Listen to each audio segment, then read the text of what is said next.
L'Église chrétienne Maranatha est présente dans des nations de tous les continents de la planète, des églises des pays dans les trois Amériques, Europe, Afrique, Asie et Océanie, connectées par la même doctrine, par la direction du Saint-Esprit de Dieu et unies par la parole vivante.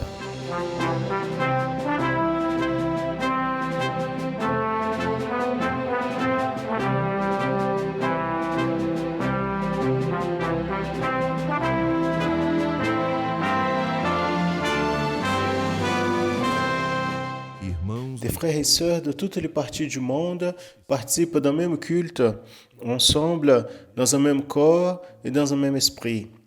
À travers le système de transmission, les membres de l'Église chrétienne Maranatha de toute la planète vivent un moment d'unité et de communion, comme l'ont vécu les Hébreux à leur sortie d'Égypte et les disciples avec le Seigneur Jésus à la veille de sa mort à la croix du Calvaire.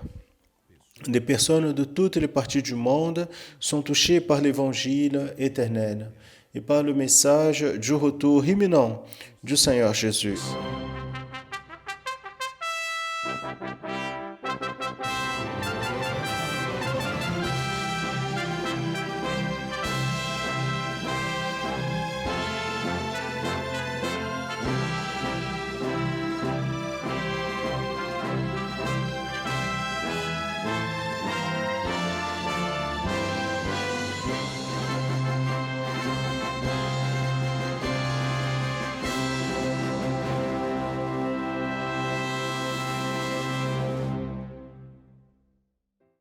Je salue à tous dans la paix du Seigneur Jésus. Nous commençons une édition de la programmation de l'Église chrétienne Maranatha en annonçant l'Évangile éternel. Un programme hebdomadaire, une rencontre que nous avons et qui est préparée avec tout le soin, spécialement pour vous et pour toute votre famille. Et nous revenons comme toutes les semaines pour transmettre un message à vous. Dieu a un projet de salut pour votre vie. Et dans cette programmation, vous allez connaître ce projet et comprendre comment participer. Dans la programmation d'aujourd'hui, vous allez connaître un personnage de plus qui a fait une rencontre spéciale avec le Seigneur Jésus. Quels ont été les résultats de cette rencontre? Dans le volet Leçons du Manaïm, les pasteurs Daniel Moreira et Serge Souza nous parleront sur une autre rencontre avec le Seigneur Jésus, cette fois-ci de la personnage connue comme la femme pécheresse. Dans le volet Organisation et méthode, la professeure Fernanda Becali nous parlera sur la routine d'études pour les process sélectifs, et cela adressé à l'enseignement supérieur. Dans le volet Parfaite louange, la professeure Zanaïne Zumak va nous enseigner le chant Genou lampe pour le clavier. Et dans l'étude pour les enfants intermédiaires et adolescents, dans le volet Garde ceux que tu as, la professeure Giovanna Azevedo va nous parler sur garder le bon dépôt. Nous allons entendre nos louanges. Dans la séquence, vous allez voir le volet Leçons du Manaïm.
Voici le volet Leçons du Manaïm. Que Dieu bénisse à tous dans la paix du Seigneur. Pasteur Sergio, la paix du Seigneur.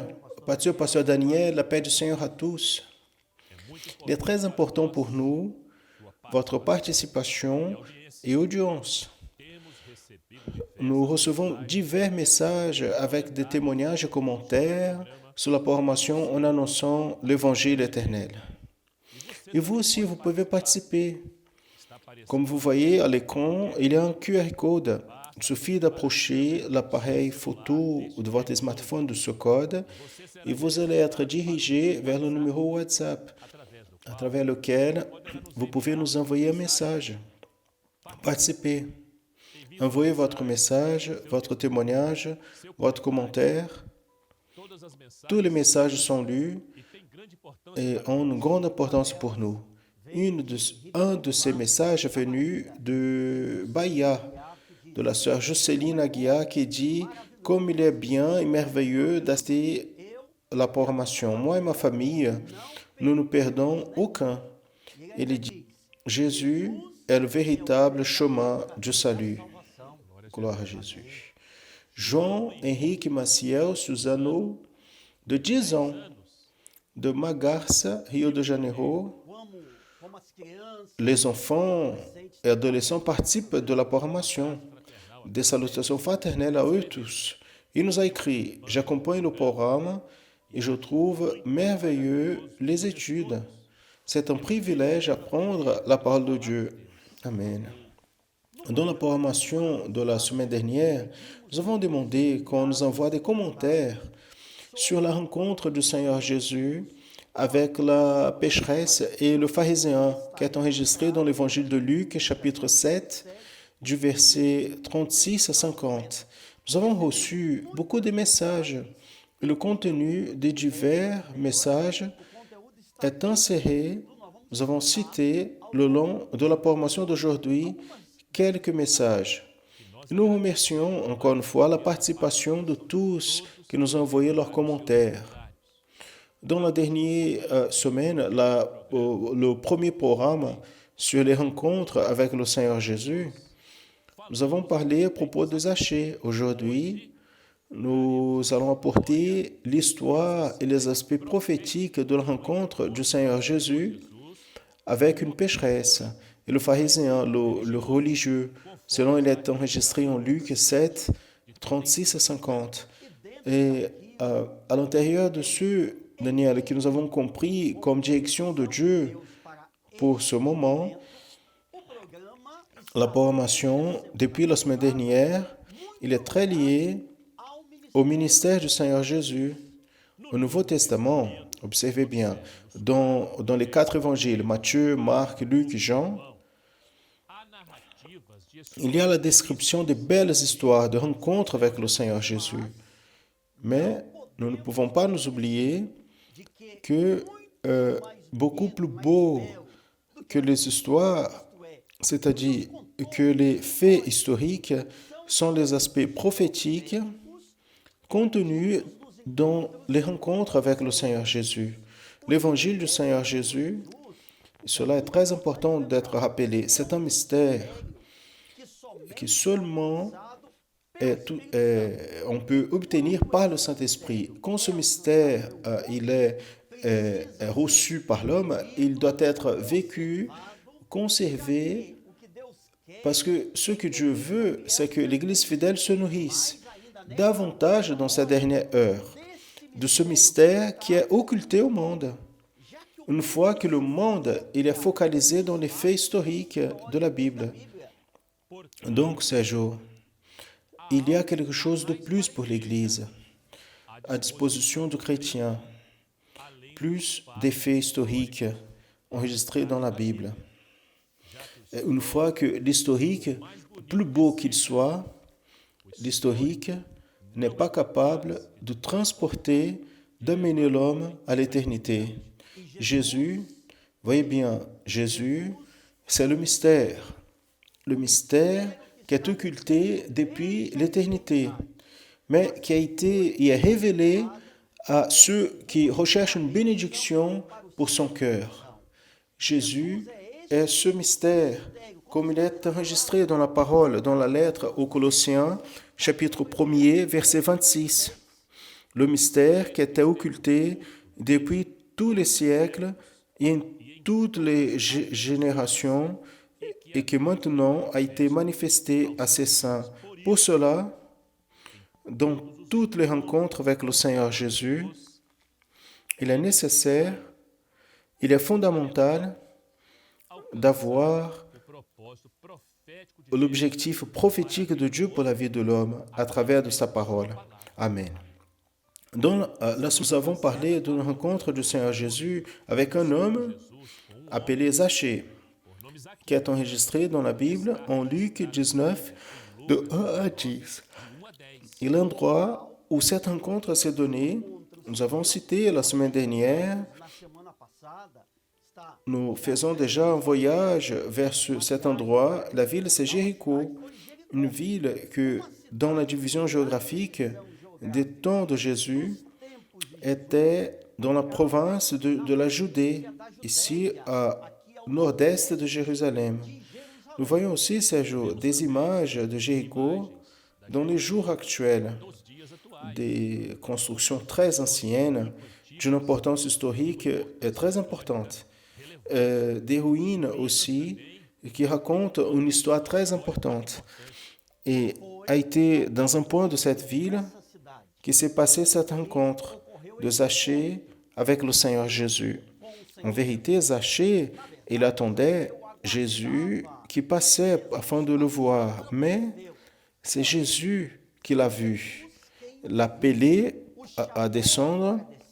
Il est entré chez lui et ce qui est glorieux, Zachée, il a reçu le salut. L'élection de l'homme, donc, observez, vient de Dieu.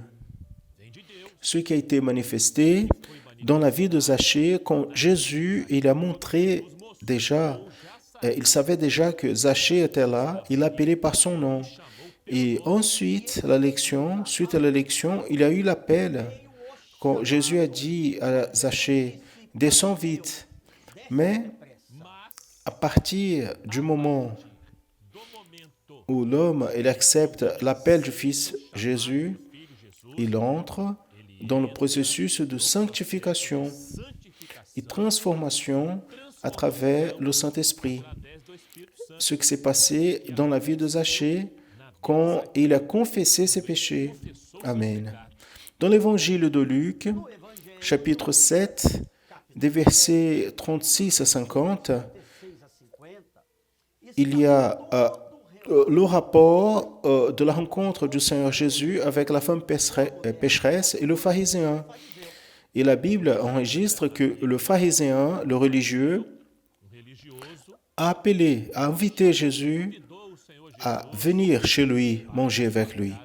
Et en sachant que le Seigneur Jésus était dans cette maison de pharisiens, une femme que la Bible dit pécheresse, s'est dirigée à cet endroit en apportant un vase d'alabastre avec un parfum.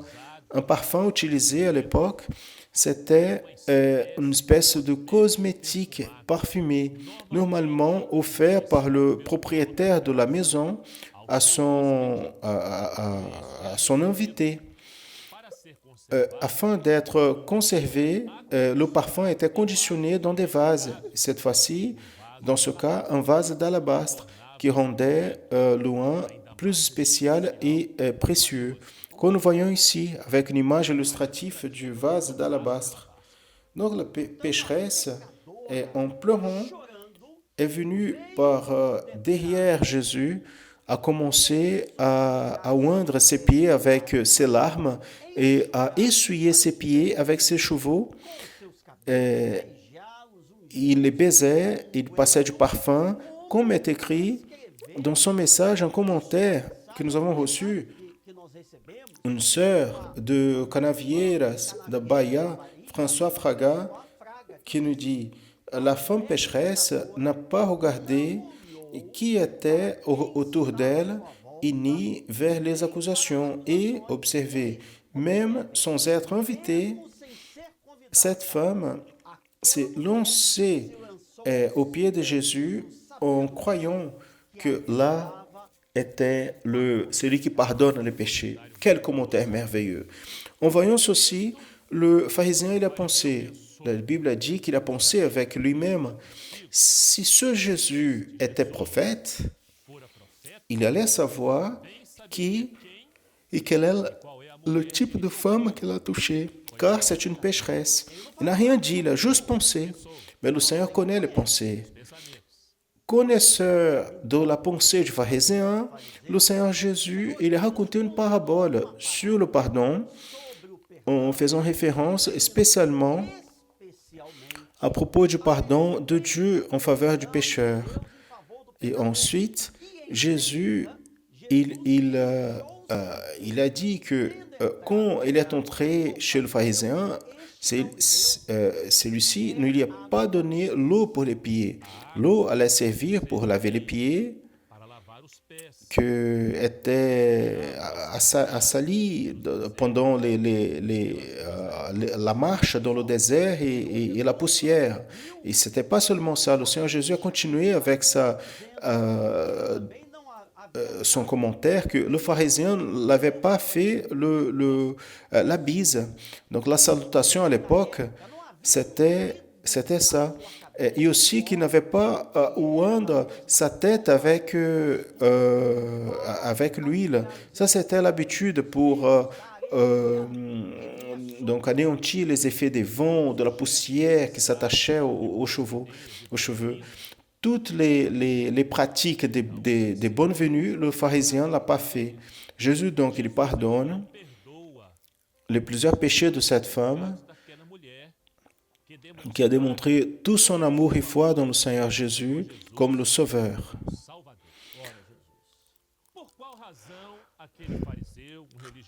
Pour quelle raison ce pharisien, le religieux, il a eu un comportement si différent de la pécheresse? Les deux ont fait une rencontre avec le Seigneur Jésus, mais le comportement est complètement différent.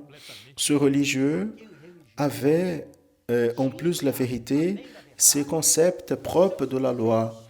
Il voulait imposer cela en donnant l'apparence même d'avoir l'intention d'humilier Jésus et ses disciples. La Bible dit qu'il n'a pas donné l'eau afin que Jésus puisse laver ses pieds, qui était une obligation envers les visiteurs qui arrivaient des longs chemins. La première chose que le propriétaire de la maison faisait, l'hôte il faisait, c'était de laver les pieds à cause de la poussière. Ce comportement du pharisien est type de la religion qui n'a pas d'engagement avec l'eau de la vie qui est le propre Seigneur Jésus. Le religieux, comme nous avons déjà dit, il n'a pas baisé Jésus, il n'a pas fait le baiser. C'est-à-dire, en ne faisant pas le baiser, c'est comme s'il disait, « Toi, tu n'es pas comme moi. » En vérité, Daniel, ce religieux, il n'avait pas eu de communion avec Jésus. Le religieux, il était même dégoûté de Jésus. C'était un parallèle prophétique que de la même manière comme la loi n'a pas eu de communion avec Jésus, c'est-à-dire avec la grâce de Dieu, la religion n'a pas de communion avec la grâce de Dieu. Et un autre acte, dans le comportement du religieux, il n'a pas mis l'huile dans ses cheveux, dans la tête de Jésus. L'huile servait pour nettoyer, de ronger les cheveux qui étaient salis de la poussière du désert, le soleil fort. Avec les cheveux comme ça, sans l'onction de l'huile, c'était même difficile d'identifier, de discerner le visage de la personne. Ce qui nous amène à voir que le religieux ne voulait pas voir le véritable Jésus. Il voulait voir un Jésus déformé. La religion veut faire de Jésus son propre spectacle. Quelle est la position de la religion devant le péché de l'homme? Et là, nous allons faire référence à un autre message, un autre commentaire que nous avons reçu du pasteur Adair Leite de Cariacica, État du Espírito Santo, qui a dit: pour la religion, il n'existe pas de rémission de péché, mais seulement la condamnation. Ce que Jésus, observez bien, ce que Jésus il a pour donner à l'homme, c'est l'inverse. Il a le pardon et le salut. Ce qui est très important, la collaboration du pasteur Adaï est très importante, Sergio. Le véritable problème du pharisien, appelé Simon, était la cécité spirituelle. Et il n'a pas réussi à voir le Seigneur Jésus comme le Messie.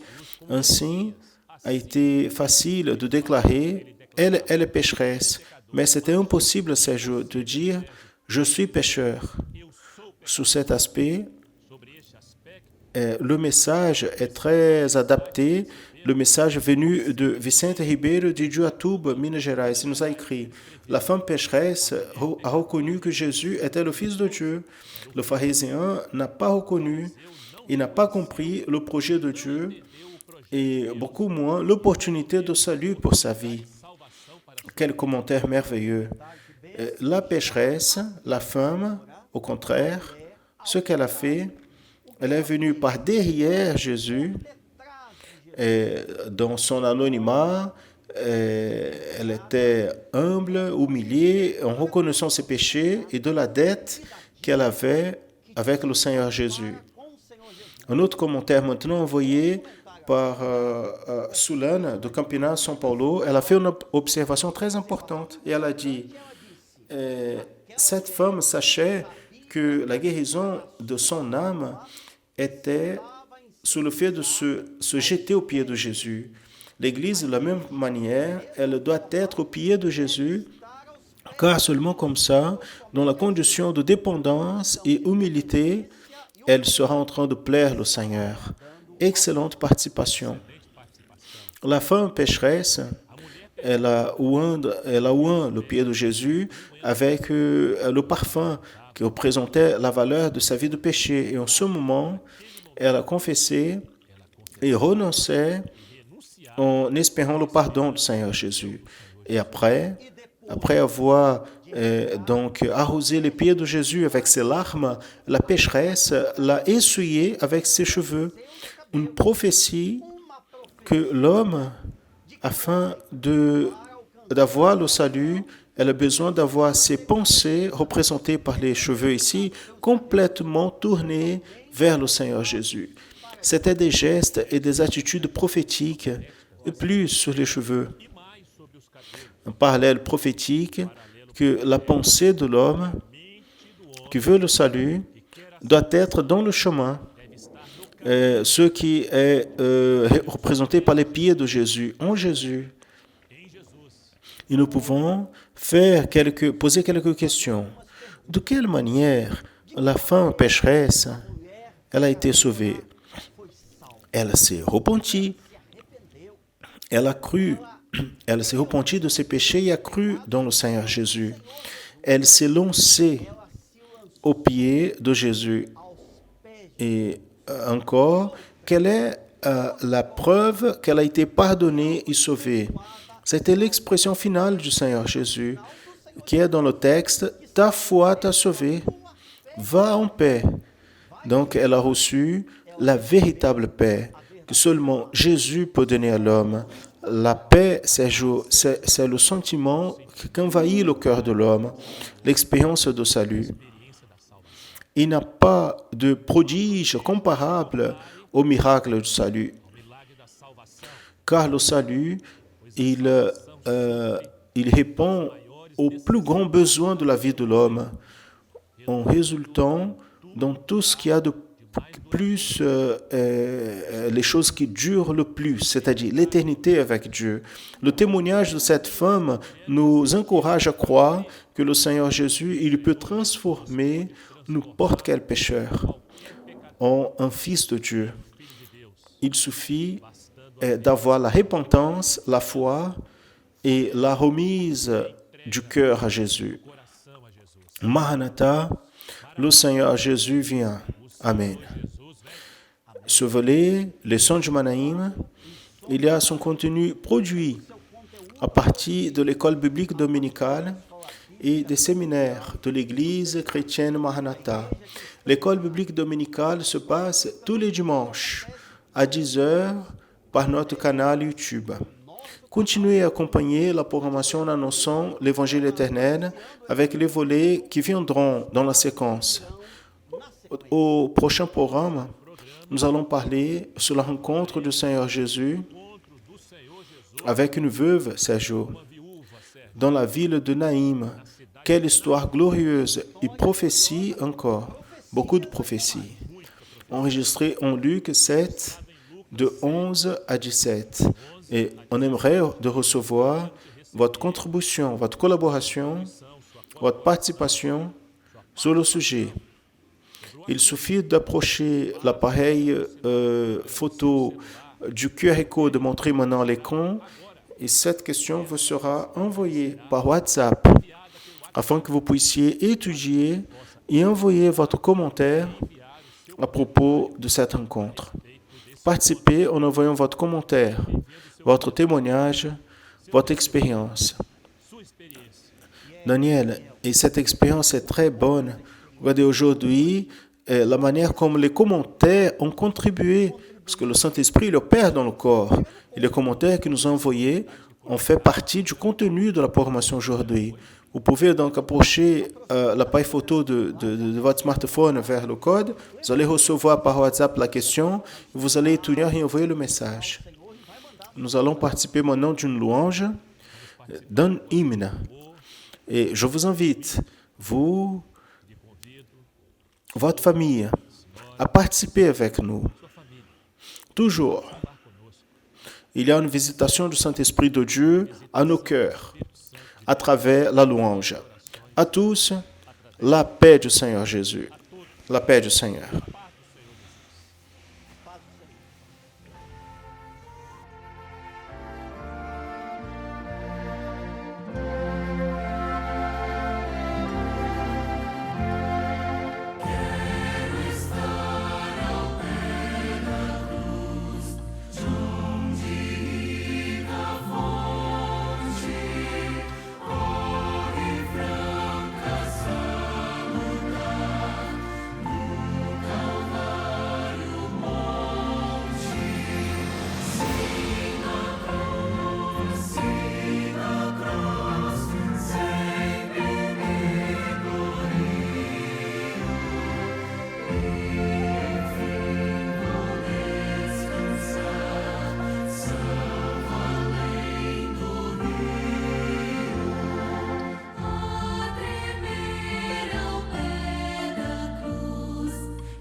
Un des moments de plus grande anxiété de tous les jeunes, c'est la préparation pour les concours, spécialement celui qui est fait pour l'admission à l'enseignement supérieur. Maintenant, dans le volet organisation et méthode, le professeur Fernanda Becali va présenter une suggestion de routine d'études pour les jeunes qui vont subir les concours.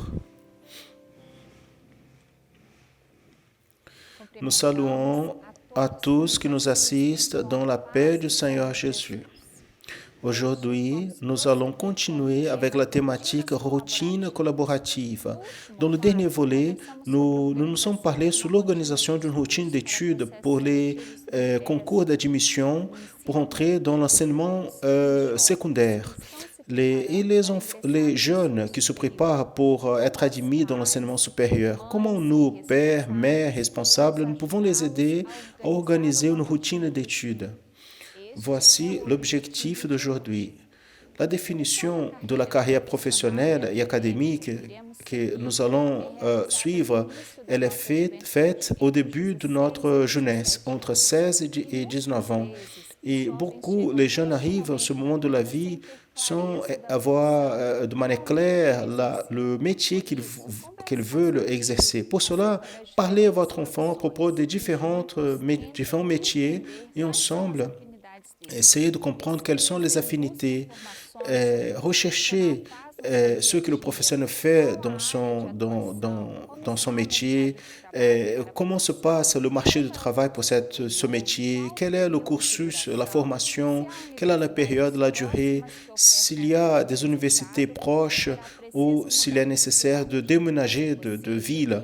Et si possible, apportez votre enfant pour parler avec des professionnels déjà formés dans ce domaine pour connaître la partie pratique de métier. Comme ça, il va visualiser comment va être sa vie future. Cela est un élément fondamental pour qu'il puisse retrouver la motivation pour ne pas perdre l'objectif des études. Et rappelez-vous, le Seigneur a une orientation sûre pour le futur de la vie, de notre vie, dans la consultation de sa parole. Après avoir choisi la profession, le métier, la famille doit savoir que la dédication aux études, c'est fondamental. En plus des horaires à l'école, combien d'heures par jour votre enfant peut se dédier? Est-ce qu'il travaille déjà ou il y a la condition de travailler intégralement? Car pouvoir avoir donc le nombre de points nécessaires pour être admis, ce n'est pas facile. Pas seulement la difficulté de l'épreuve, mais la concurrence de cursus choisis. Pour cela, il est important que le jeune se dédique de manière régulière à ses études et il doit voir de manière claire quelles sont les priorités à ce moment-là.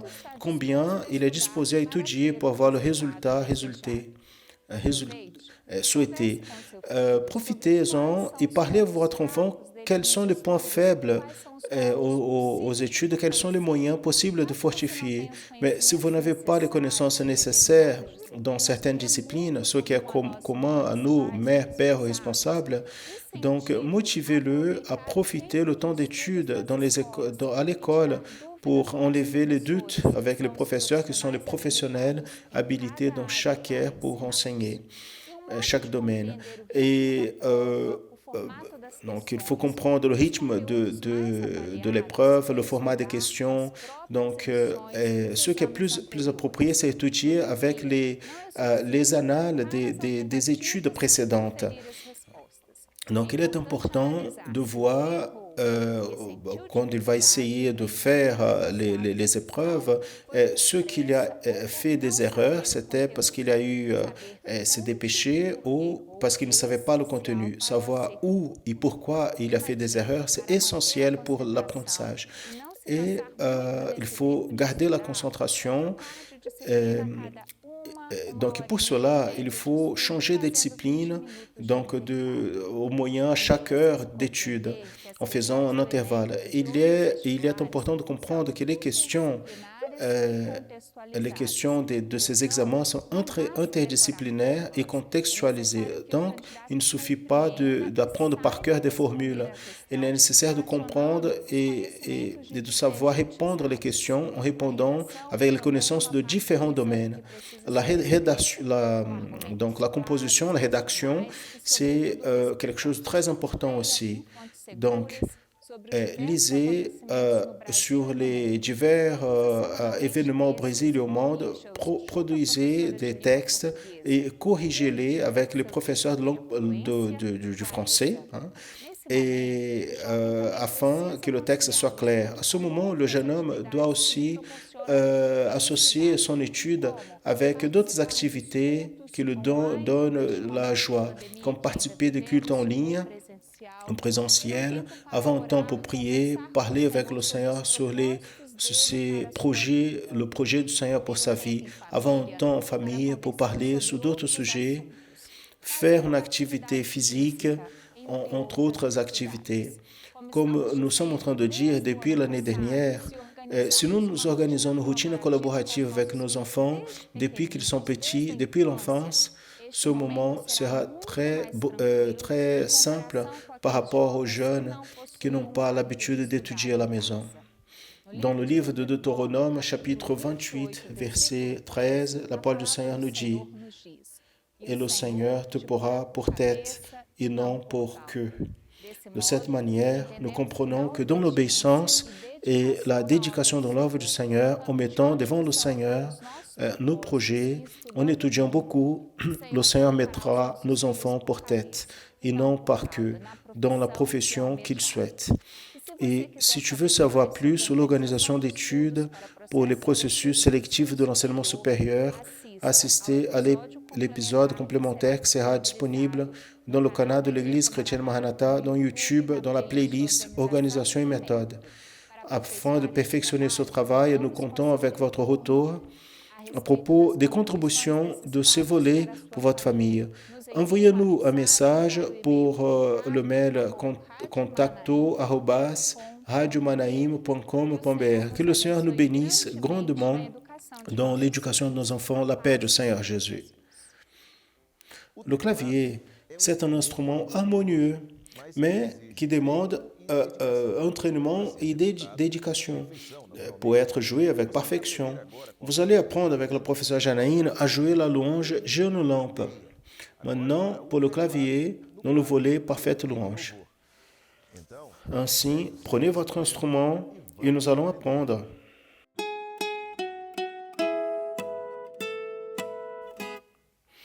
Et aussi à vous qui nous assistez dans la paix du Seigneur Jésus. Nous attendons le grand et merveilleux jour, le retour du Seigneur Jésus. Et lui, il veut nous retrouver comme ça, joyeux, en servant, en adorant son saint nom.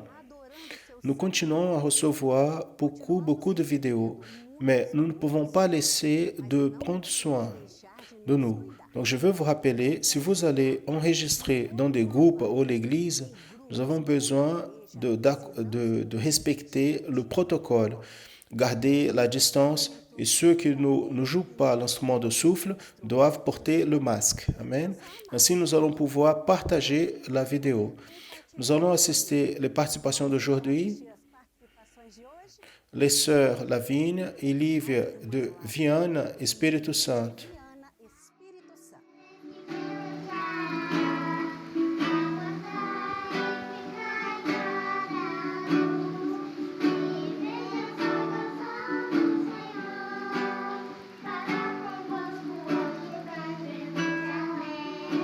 Lucas Marcelino tem 5 anos, Le groupe d'acessibilité. Ça, c'est la petite Louise Marcela qui joue son tambour de Barueri, São Paulo.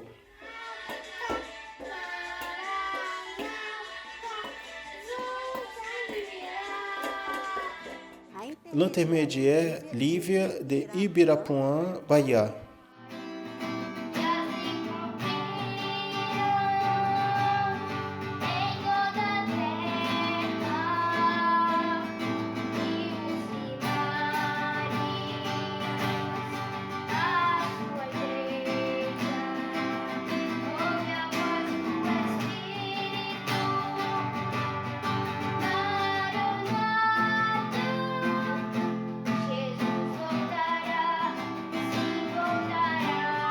Mateus Oliveira, a 6 ans, de Santa Maria, Rio Grande do Sul.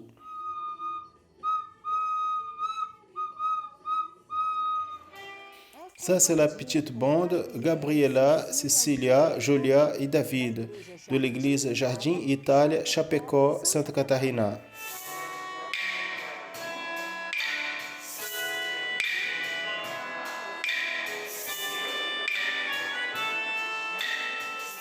Gloire à Dieu. Aujourd'hui, nous allons apprendre l'introduction simplifiée de la louange Génolampe au clavier.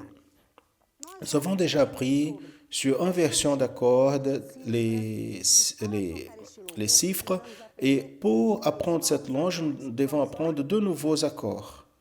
Allons-y. Nous avons déjà appris l'accord de Ré majeur, D, Fa dièse, La, Ré. Et nous avons déjà appris l'accord de Mi majeur et Sol dièse, Si, Mi. Aujourd'hui, nous allons apprendre l'accord de La majeur, A, La, Do dièse et Mi.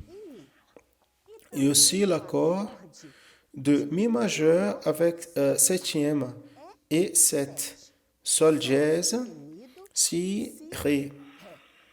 Nous allons voir au clavier.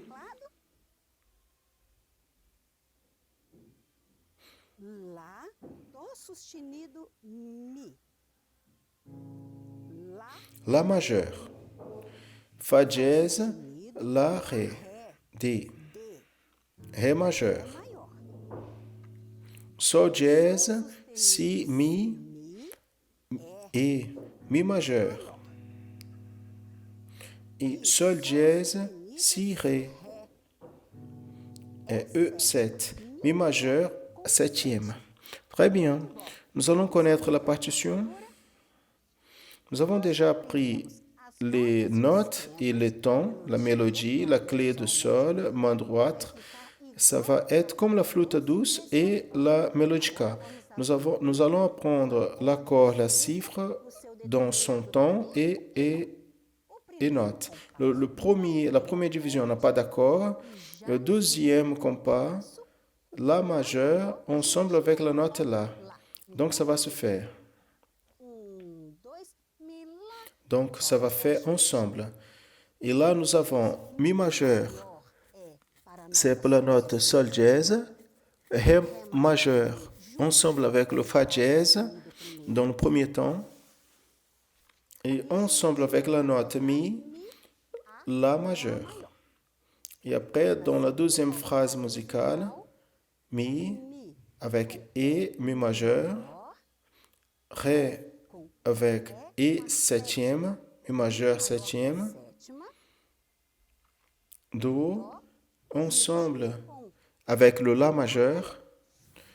Et pour la troisième phrase, pour finir l'introduction, Mi, la note Mi avec Mi majeur et Sol dièse et septième, Mi majeur septième. Et pour finir, la note La qui va être retenue pendant 4 temps dans l'accord La majeur. Maintenant, je vais vous faire l'introduction très doucement cette première fois. Nous allons voir.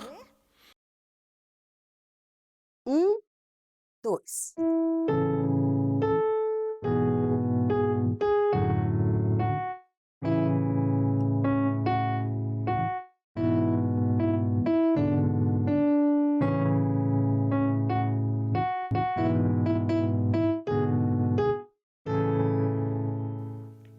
Mais nous savons, afin d'accompagner la louange, nous devons jouer plus vite. Nous allons faire.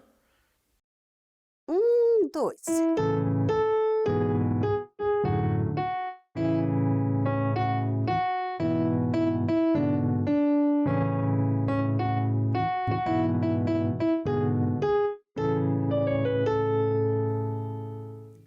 Nous allons nous entraîner beaucoup. Amen. Dans la région de Contagem, Minas Gerais, il y a un travail de louange avec les classes. Ils sont en train de vivre de grandes expériences. Et une de ces expériences a été d'une adolescente qui ne joue aucun instrument, mais il a appris la langue des signes. Il a demandé pour apprendre de cette manière merveilleuse, en appuyant comme ça le groupe d'accessibilité. Maintenant, je vais vous inviter à prendre l'instrument pour jouer avec eux. Amen. À la prochaine étude et à tous, la paix du Seigneur Jésus.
Nous continuons avec une édition de plus de la thématique Retiens ce que tu as dans l'étude pour les enfants, intermédiaires et adolescents.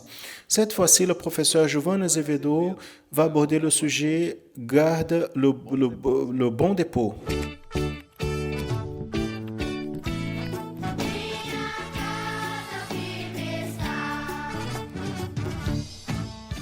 Nous saluons les enfants, intermédiaires et adolescents et tous ceux qui nous assistent dans la paix du Seigneur Jésus. La thématique du mois, garde ce que vous avez. Et notre étude aujourd'hui, c'est Retiens le bon dépôt. Nous allons lire le texte. La parole de Dieu dans la deuxième lettre de Paul à Timothée, chapitre 1, verset 14, nous dit « Retiens le bon dépôt par le Saint-Esprit qui habite en nous. » Regardez bien, retiens le bon dépôt. C'est quoi ce dépôt? C'est la bénédiction de Dieu, la parole de Dieu, l'amour, la foi. Et nous devons garder où? Dans notre cœur. Et cette histoire d'aujourd'hui va parler sur Timothée. Timothée était un serviteur de Dieu. Et nous allons voir que Timothée, il est né dans un foyer où la mère, Eunice, et sa grand-mère, Lloyd, étaient servantes du Seigneur. Et elles ont enseigné Timothée depuis son jeune âge à aimer le Seigneur. Jésus était merveilleux, il était le Sauveur, il transforme la vie. Le bon choix, c'est de... Et Timothée, il a appris avec elle la parole de Dieu. Le père de Timothée était grec, et les Grecs avaient beaucoup de dieux. Il vivait loin du Seigneur. Mais il a appris, il a fait le bon choix. Il a choisi à servir le Seigneur. Et Timothée, il avait une foi véritable. Pourquoi véritable? Parce qu'il existe une foi qui n'est pas véritable. Et vous savez quelle est la différence entre la foi véritable et la fausse foi? La foi véritable, c'est celle qui vient de la sincérité du cœur, quand nous servons le Seigneur pour plaire le Seigneur. Parce que nous aimons le Seigneur. Où nous sommes serviteurs du Seigneur. Dans l'école, dans les rues, avec les enfants, dans l'église, nous sommes serviteurs. La foi, apparente. Je suis serviteur quand je suis avec les serviteurs et je ne fais pas attention quand je suis avec les amis qui ne servent pas le Seigneur. Timothée, il a écouté la parole, il a donné la valeur à l'enseignement, il a témoigné du Seigneur, il a été fidèle au Seigneur en toute sa vie. À ce moment de Timothée, qu'est-ce qui s'est passé? L'Église, elle était persécutée. Il y avait beaucoup de persécutions. Vous vous rappelez que Paul a été mis en prison. Paul, il mettait les chrétiens en prison. Vous vous rappelez, à cette époque, c'était difficile de servir le Seigneur. Mais Paul a dit à Timothée, Timothée, tu n'as pas besoin de craindre parce que le Seigneur n'a pas mis peur de notre cœur. Le Seigneur remplit notre cœur de forteresse et l'esprit de modération. Vous savez pourquoi la forteresse? Pour résister ceux qui nous persécutent, ceux qui nous critiquent, le fait que tu sers le Seigneur. L'esprit de modération, c'est l'équilibre, c'est de ne pas être une personne indélicate, rude, qui a ses instincts. Ah, j'ai de la haine, je vais crier. Non, tu es serviteur du Seigneur, tu es contrôlé par le Saint-Esprit. Tu as de l'amour pour les personnes et tu portes le témoignage de cet amour. C'est ce que Timothée avait dans sa vie. Il a reçu cette bénédiction. Et qu'est-ce que nous allons faire pour préserver cette bénédiction dans notre cœur? Vous pensez qu'il est facile de servir le Seigneur? Il est facile de préserver cette bénédiction? Je vais vous dire que oui. Parce que le Seigneur Jésus, quand il est allé au ciel, il a envoyé son Saint-Esprit et le Saint-Esprit avait une fonction. Le Seigneur a envoyé afin qu'il nous aide, qu'il soit avec nous tous les jours, qu'il habite dans notre cœur. Il allait nous enseigner tout ce dont le Seigneur voulait pour nous. Vous avez le doute de quelque chose, priez. Le Saint-Esprit va vous révéler qu'est-ce que vous devrez faire. La parole de Dieu est gardée dans votre cœur. Le Saint-Esprit va vous rappeler ce que le Saint-Esprit vous a parlé dans l'étude, dans le culte, et le Saint-Esprit va vous soutenir. Et le trésor, il est gardé dans votre cœur. La bénédiction du Seigneur est préservée. Et qu'est-ce que nous allons faire donc? Nous allons nous éloigner de tout ce qui est mauvais, de ce qui ne plaît pas au Seigneur. Nous allons mettre dehors notre vie. Nous allons examiner tout. Est bon? Cela va dans notre cœur, c'est mauvais. Nous allons enlever et donc on va éloigner les musiques mondaines, les mauvaises amitiés. Tout ça va être renvoyé parce que dans notre cœur habite le Saint-Esprit. Nous devons être prêts parce que Jésus va revenir. Et notre cœur doit être rempli du Saint-Esprit. La parole nous dit que Paul dit, je sais en qui je crois. Il est puissant pour garder notre trésor jusqu'à ce grand jour. Et le pouvoir de Dieu, c'est qu'il va nous soutenir. Nous sommes remplis du Saint-Esprit. En prononçant de la bénédiction du Seigneur, nous serons fermes dans le retour du Seigneur Jésus. La paix du Seigneur.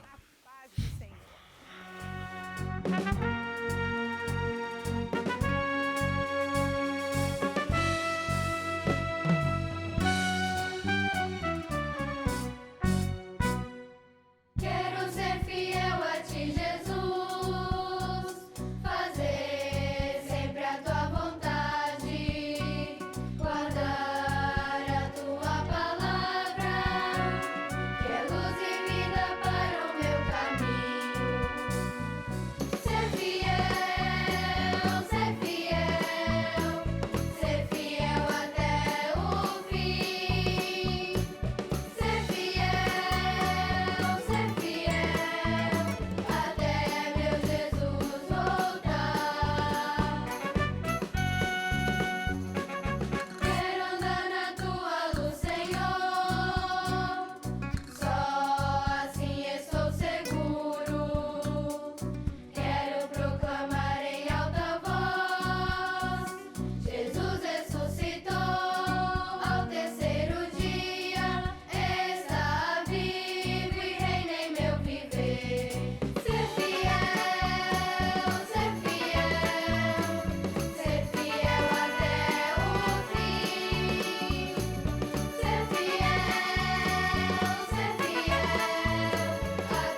Je veux vous rappeler que la programmation en annonçant l'évangile éternel, il peut être assisté dans des diverses plateformes. En plus de la télé, vous pouvez voir et revoir celui-ci et tous les autres programmes déjà transmis dans le canal de l'Église chrétienne Maranatha sur YouTube et aussi dans notre application. Et en plus de cela, vous pouvez encore interagir avec nous, pointer la caméra de votre smartphone vers le code qui est affiché à l'écran, parler sur les divers volets de cette programmation, ce que vous avez plus aimé, quelles sont les expériences que vous avez avec notre message, et envoyez-nous vos suggestions. Ça sert très bien de connaître votre opinion.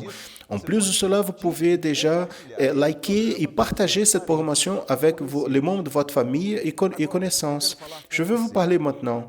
Vous qui ne connaissez pas encore le Seigneur, vous qui n'avez pas encore entendu sa voix, vous qui avez besoin d'avoir une expérience véritable de salut. Nous avons un canal direct pour vous répondre. Appelez gratuitement n'importe quelle heure de la journée ou du soir vers ce numéro qui apparaît à l'écran 0800 707 376. Ça, c'est un numéro exclusif pour répondre au Brésil, ceux qui ne sont pas encore membres de l'Église chrétienne Maranatha, mais qui ont besoin d'une parole de la part du Seigneur et même d'une prière. Suivez-nous aussi sur Instagram et Facebook et accédez au site de l'Église chrétienne Maranatha ou de la Radio Manaïm. Téléchargez les applications gratuitement, naviguez et connaissez davantage sur nous et nos plateformes numériques. Et vous pouvez encore nous accompagner, notre agenda sémanal publié tous les lundis dans nos réseaux sociaux. Avec l'application de la Radio Manaïm, vous pouvez encore entendre de longe 24 heures par jour, vous pouvez assister et partager les podcasts de messages. Et ainsi, nous arrivons à la fin de cette édition de la programmation de l'Église chrétienne Maranatha en annonçant l'Évangile éternel. Et vous ne pouvez pas oublier, tous les dimanches à 10 heures du matin, par le canal de l'Église chrétienne Maranatha sur YouTube, vous assistez à l'école biblique dominicale. C'est un programme que vous ne pouvez pas rater. Et dans la semaine prochaine, si le Seigneur nous permet, nous serons ensemble à nouveau à cette heure-ci, avec plus d'une édition de la programmation de l'Église chrétienne Maranatha en annonçant l'Évangile éternel. Maranatha, le Seigneur Jésus vient.